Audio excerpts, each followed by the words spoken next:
BFM Business, Intégral Placement, la vie IMO. On vous emmène aussi chaque jour sur le marché immobilier. Pour trouver du rendement dans le monde de la pierre, le meublé, c'est parfait. Louez votre bien en meublé et vous meublerez aussi vos revenus. On va en parler avec Maud Velter. Elle vient de nous rejoindre, directrice associée de Logis. Bonjour. Bonjour. Louer en meublé dope le rendement locatif. Vous allez nous l'expliquer. C'est d'autant plus nécessaire que ces rendements locatifs, globalement, ils plafonnent. Les loyers baissent d'ailleurs dans un certain nombre de villes. Et du coup, on en vient parfois à se demander même pourquoi les gens mettent encore en location leurs biens vu que c'est de moins en moins rentable. Oui, alors on a quand même encore de la rentabilité en louant. Alors c'est peut-être moins en vide, mais en meublé, on garde de la rentabilité. D'abord, il faut quand même signaler que c'est un marché qui reste porteur, le meublé, surtout dans les grandes agglomérations. Il y a une vraie demande des locataires, que ce soit des professionnels et des étudiants. Donc cette mobilité, elle existe. Et donc, quand on loue en meublé, on est sur un marché porteur. Et puis l'autre avantage majeur en partant sur la location meublée, pour l'investisseur, c'est la fiscalité qui va avec, parce qu'il faut le rappeler, les revenus tirés de la location meublée constituent des bénéfices industriels et commerciaux et non pas des revenus fonciers comme c'est le cas pour la location vide. Et ça offre deux avantages très importants. D'une part, pour l'investisseur qui va opter pour le régime réel, c'est la possibilité de déduire toutes les charges et surtout les frais d'acquisition, ce qui n'est évidemment pas possible quand on fait de la location vide. Donc frais d'acquisition, il peut déduire ses frais de notaire, sa commission d'agence. Et deuxième énorme avantage, c'est qu'il va pouvoir amortir la valeur de son logement. Donc c'est 2,5 à 3% par an. Donc c'est quand même extrêmement intéressant. Donc cette fiscalité, c'est sûr qu'elle vient, elle reste hyper intéressante et pour l'investisseur, ça reste... Elle sauve le rendement de l'investissement locatif. Exactement. Elle améliore cette fiscalité du meublé, le rendement de l'investissement locatif et en plus on loue un peu plus cher aussi. Les loyers sont effectivement un peu plus élevés, de l'ordre de 10 à 15%, alors en fonction du type de bien, de la situation géographique, mais effectivement on a des loyers qui sont plus élevés en meublé. Bon, c'est normal parce que quand un locataire vient en meublé, tout est déjà équipé. Donc, exactement. Faut qu'il le paye. Voilà, il a tous les équipements, machine à laver, connexion Internet. Bon, voilà. alors on comprend l'avantage pour les bailleurs de privilégier le meublé, la fiscalité plus attractive, le mètre carré plus élevé. Résultat, le rendement, la rentabilité de l'opération est plus importante et plus intéressante. Sauf qu'il y a un risque qui accompagne tout cela, c'est que la durée du bail, elle, est plus courte. Oui, alors c'est aussi un avantage qui est recherché en fait par les propriétaires avec lesquels on travaille. Ça leur offre de la flexibilité qu'ils n'ont pas forcément dans d'autres types de placements. Et cette flexibilité, elle est importante. Ça permet de récupérer l'appartement quand on souhaite l'habiter. Parce que les baux sont seulement 1 an dans le meublé. Alors, c'est 1 an, voilà, 9 mois pour les étudiants. 1 an normalement quand c'est la résidence principale du locataire et ça se renouvelle tacitement. 9 mois si c'est un étudiant sans tacite reconduction. Et puis bientôt, on va avoir le bail mobilité, où là, on est sur des durées plus courtes. Ça va de 1 à 10 mois. D'accord, on va en parler dans un instant de bail mobilité. Mais vous présentez le verre à moitié plein en disant oui, c'est bien, ça permet de changer de locataire régulièrement, de faire un peu plus régulièrement ce qu'on veut de l'appartement avec des baux plus courts. Oui, c'est aussi un risque de vacances locatives plus fréquent. Alors, dans les faits, non. Quand on a un produit qui est bien situé dans les grandes agglomérations, il y a une demande, comme je le disais tout à l'heure, c'est un marché porteur, il y a une vraie demande. Et on le voit, nous, sur le parc d'appartements qu'on a en gestion, on a un taux d'occupation qui est supérieur à 95%. Donc la vacance locative, elle n'existe pas si on a l'appartement, le logement qui est adapté à la demande. Ça signifie, pour ceux qui veulent se lancer dans l'investissement locatif, faites-le en priorité dans les zones où il y a une très forte demande, les zones en tension. Exactement. Encore plus que pour tout investissement locatif, la localisation est essentielle en meublé. Vous limiterez ainsi votre risque de vacances locatives, mais c'est dans ces mêmes zones en tension où il y a moins de risques de vacances locatives que les rendements sont souvent les plus faibles. Donc on n'aura pas les deux. Mais on reste quand même sur une rentabilité qui est de 3,5-4% sur du meublé quand on est à moins de 2% en vide. Et c'est mieux que la location saisonnière qui cartonne, Abritel, Airbnb, etc. C'est vos concurrents là. C'est la location saisonnière, c'est bien. D'abord, il faut avoir en tête qu'il y a énormément de charges quand on loue en saisonnier, parce qu'il y a les entrées, les sorties des lieux, les ménages. La vacance locative, là, elle est forcément plus importante quand on loue à la nuitée ou à la semaine. Et puis l'autre grand frein, c'est qu'en fait, dans les grandes agglomérations, il y a une réglementation qui est stricte. Et aujourd'hui, un logement, on ne peut pas le louer tout au long de l'année en location meublée touristique. Si vous voulez, la location meublée touristique, c'est vraiment bien aujourd'hui pour les propriétaires qui souhaitent rentabiliser leur résidence principale. Je pars en vacances, je rentabilise ma résidence principale, effectivement, en louant saisonnier. Pour les autres, en fait, ça nécessite d'obtenir une autorisation de changement d'usage qui est extrêmement compliquée à avoir et qui est coûteuse.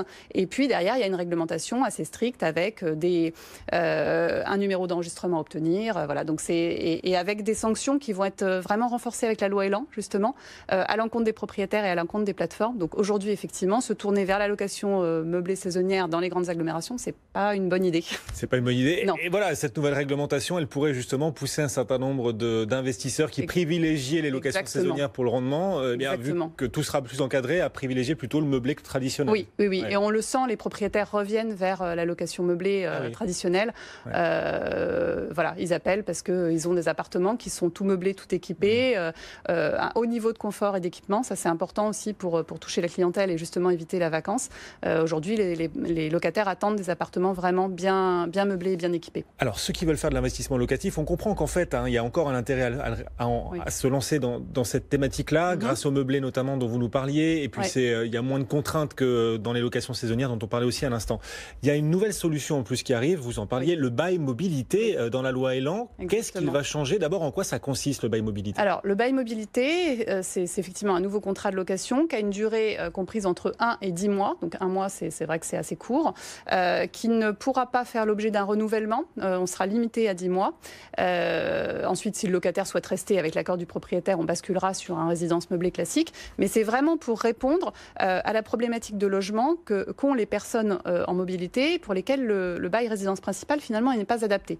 Donc ça vise un public bien précis. Ce sont les étudiants, les stagiaires, les apprentis, les personnes en mobilité professionnelle, mutation, formation professionnelle. Voilà, donc c'est vraiment un public finalement assez... Ça comprend vraiment le public de la location meublée. L'avantage aussi pour le locataire, c'est qu'il n'y aura pas de versement de dépôt de garantie. Donc ça a été supprimé pour éviter la barrière à l'entrée. Tant mieux pour le locataire, tant pis pour le bailleur, parce que le bailleur il a besoin d'une garantie. Bien sûr, il en a besoin, mais il y aura, c'est un bail qui va être adossé à la garantie Visale, qui est le cautionnement d'Action Logement, et qui devrait être revu pour couvrir également les dégradations locatives. Donc en fait, le propriétaire va se retrouver avec un locataire pour une durée temporaire et des loyers qui sont garantis et des dégradations locatives qui seront également garanties. Bon, simplement, alors c'est très bien, ce bail mobilité répond à une demande, un besoin dans la société. Il y a de plus en plus, en effet, en plus de CDD, d'étudiants, vous le disiez, qui ont besoin de stagiaires, qui ont besoin d'un bien pendant juste quelques mois, et ça répond à cette demande et ça sécurise en même temps les bailleurs. Donc là, on est sur quelque chose de sans doute pragmatique. Simplement, un locataire qui reste juste quelques mois dans un bien, il va pas forcément prendre autant soin du bien que s'il y restait pendant 3 ans, par exemple, comme pour une location classique. Est-ce que là-dessus, il n'y a pas un risque de dégâts éventuels un peu plus importants dans le... Honnêtement, avec le recul, Logis existe depuis presque 20 ans maintenant. On a des locataires qui sont respectueux des biens. Dans la mesure Même s'il n'y reste qu'un mois. Même s'il n'y reste qu'un mois. C'est dans la mesure où il a un appartement qui est en bon état à l'entrée, il le rend en bon état à la sortie. Les cas de dégradation sont finalement assez rares. Après, il y a toujours des petites choses, le ménage, des petits détails, mais les locataires, ils viennent pour une mission professionnelle, ils viennent pour la durée d'une formation professionnelle.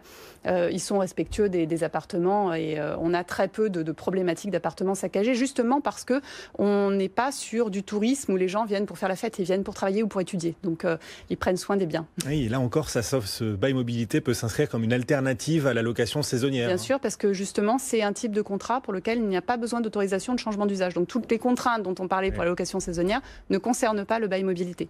Et par contre, on a cette fiscalité effectivement attractive et la fiscalité et flexibilité, puisque les baux sont très courts et donc on a des séjours courts comme en location saisonnière. On peut louer... Un peu plus long quand même. Un peu plus, entre 1 et 10 mois, c'est vrai. Un peu plus long. Mais enfin voilà, c'est quand même relativement court. On louera, quand le bail mobilité va voir le jour, on louera le mètre carré plus cher aussi, dans la mesure où la location, le bail est court. Alors, ce sera finalement les mêmes loyers qu'en location meublée traditionnelle. Le premier contrat qu'on signe, le loyer est libre, mais ensuite on a l'encadrement des loyers à la relocation qui existe dans toutes les zones tendues. Et quand l'encadrement des loyers, puisque c'est prévu dans la loi Elan, revienne et que les communes puissent le mettre en place, effectivement, à Paris, il faut prévoir que l'encadrement des loyers revienne en 2019 et le bail mobilité sera concerné. Voilà ce qu'il fallait dire sur cet univers de l'investissement locatif qui attire encore beaucoup de Français. Et on comprend pourquoi, parce qu'aussi il se renouvelle cet univers, une offre nouvelle qui arrive avec le bail mobilité. Si c'est maintenu dans la loi Elan, elle est encore en discussion et le Conseil constitutionnel doit se prononcer. Oui, il va se prononcer, mais il a été saisi sur 2 autres volets. Alors c'est vrai qu'il peut étudier toutes les dispositions de la loi, mais a priori il n'y aura pas de changement sur le contrat mobilité. Maud Welter, directrice associée de Logis, aujourd'hui sur BFM Business.